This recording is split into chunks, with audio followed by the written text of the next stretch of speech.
Hi there, this is Harry and welcome back to my lessons where I try to get you to understand English in a slightly better way, help you with your business English, help you with your conversational English, perhaps for that job interview, whatever it might be, or indeed just some grammar point that you're having some difficulties with, like the words I'm going to give you now, okay? As always, if you want to subscribe to the channel, we'd be delighted if you could do so, and also be delighted if you can join me on my podcast and listen in, okay? And if you've got some friends, colleagues, relations, anybody you think might enjoy it, well, pass on the details to them as well. So the particular grammar point that people have a problem with is understanding the difference between these words: under, below, beneath, and underneath.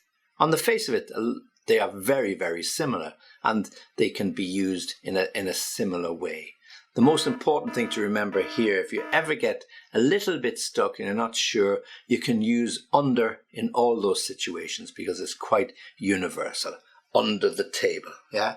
Under my chair, under my hat, yeah? Under cover, whatever it might be. Under is something that you can use on a universal basis, whereas the others are a little bit different, okay? But they're all prepositions, okay? And so from that point of view, they're used quite frequently, but mostly under and below are the ones that are used most frequently, okay? The word beneath is a preposition, but it's much more formal than the others. So under, below, and underneath, less formal, and beneath, more formal, okay? So let's look first of all at the difference between under and below. And there is very, very little difference, So if I asked you, where are the tennis rackets? Oh, they're under the stairs, or they're below the stairs. You know exactly where they are. You go under the stairs, there's a cupboard, or you go below the stairs, there's a cupboard. You open the cupboard, and there your tennis rackets are, or that's where they should be, okay? So you'll find them under the stairs or below the stairs, okay?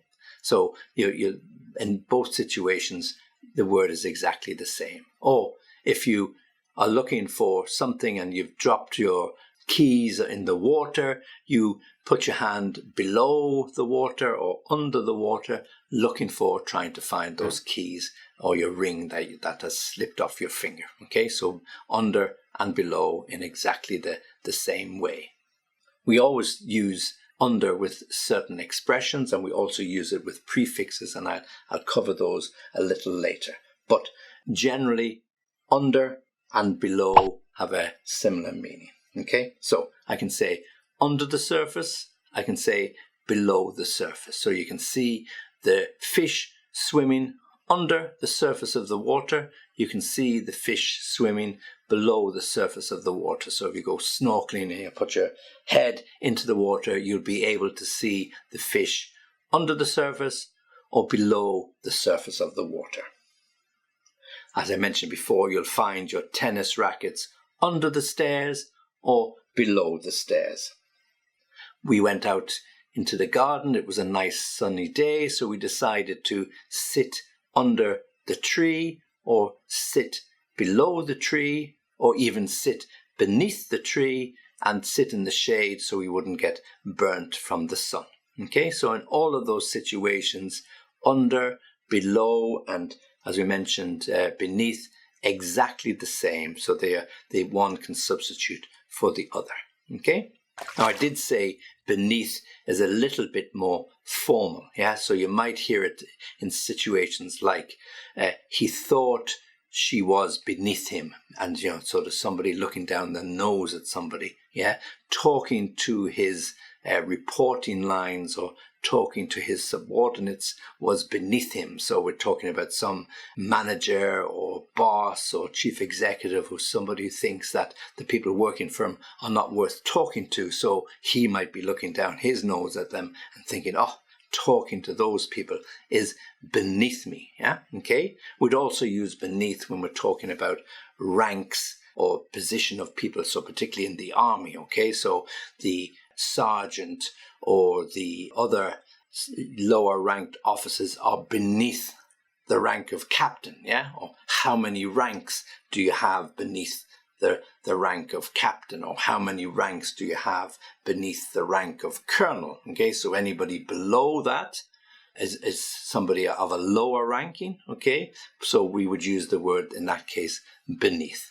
So let's try and give you an example of underneath, because we don't use it so often. But if you want to really enforce to somebody where something is, so they're looking for a box of light bulbs to fix the Christmas tree decorations, so where are those spare light bulbs? I want to put up the Christmas decorations. Oh, I put them underneath the blanket in the shed, because I didn't want anybody putting something on top of them and breaking them. So you should be able to find them underneath that cushion or underneath the blanket. Just lift off that box and they should be there. So underneath. Okay, or if you've hidden something, so you want to surprise the children for their birthday or surprise them for Christmas, so you hide the Christmas presents or you hide the birthday presents somewhere that they won't be able to find them easily, so they're hidden underneath the box or underneath the table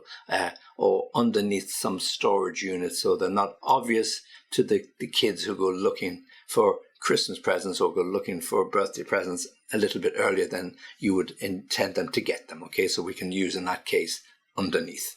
We might also use underneath in statements like this. Or underneath that cold exterior, he really is a nice guy. Or underneath that cold exterior, he's really is a little puppy. So when somebody is sort of behaving in a very austere way, or somebody who's appears on the outside not to be so friendly, but when you get to know him or her, perhaps underneath that cold exterior they are warm and kind, gentle, generous to other people. So we could use underneath that in that context. Okay, now I did say at the beginning that under is much more common, and it is. It's the much more common preposition to use, and any time that you can get stuck or you think you're going to get stuck, then always use under. Okay, so I'm underworked to whatever it might be. Okay, so under always comes with prefixes. So as I said, underworked. Okay, he's underweight for his age. Underworked.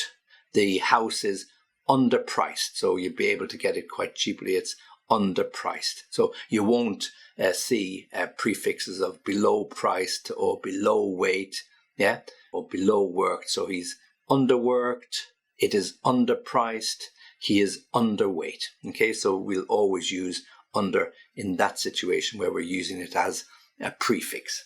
And we'll also use it in some key expressions. So for example, the shop in the high street is under new management. He is under stress at work, so he's working really hard. He's under stress.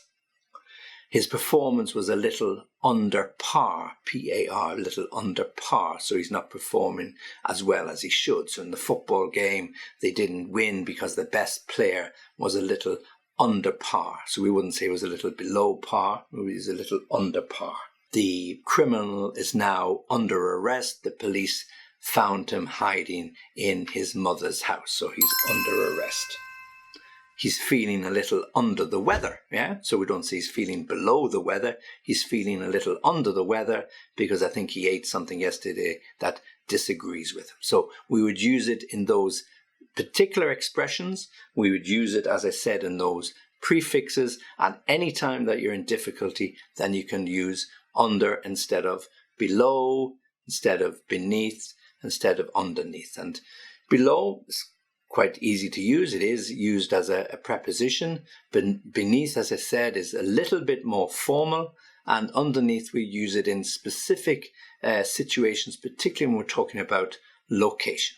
Okay, so that's the differences and the similarities between under, below, beneath, and underneath. Okay, well, thanks for listening, and if you want to get in touch with me, well, then you can do so on www.englishlessonviaskype.com. Very happy to hear from you, very happy to help you with other issues or English or problems or confusions of grammar that you have. Just drop me a line and we'll get back to you. Thanks for listening. Join me again soon.